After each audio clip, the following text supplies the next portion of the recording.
Ahoy there, mateys! Today we're going to take a closer look at Orlog. This is that dice game from Assassin's Creed Valhalla.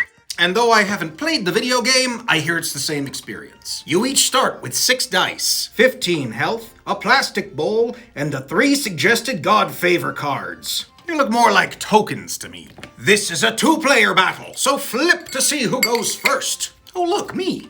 First things first, roll your dice and keep any you want. Set the rest aside and then your enemy does the same. You'll have 3 rolls to build up the strategy you want, but after that last roll, you're stuck with what you got. The rules don't make it clear if you have to keep at least 1 die from each roll, as other similar games say, but it kind of looks like that's not the case. Once you've got your dice, decide if you want to use one of your God favor cards. They do things like magic, healing, and other such wonderful stuff. When you've both decided, reveal and commit to your intentions. The favors will tell you when they activate, and it's only then that you'll need the coins to pay for the effect. So even if you're broke now, you may have the required coin by then. Next, you'll resolve your dice, starting with any that have gold borders. These each gain you a coin, and we've already talked about what those are good for. After that, axes and arrows represent melee and ranged attacks, respectively. These can be blocked by helmets and shields, respectively.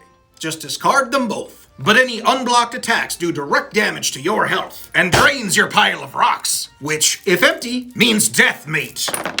Finally, the influence, which looks like grabby little hands. These let you plunder a coin from your adversary. Now, the game recommends you start with these 3 God favor cards, which would activate at this point, if you picked one, provided you have the cash. Just pay the cost and resolve the effect. Some of the other effects would activate earlier, so always read the fine print. Which brings me to my first negative about this game. This text is really hard to read. Like, I think a mouse would have trouble.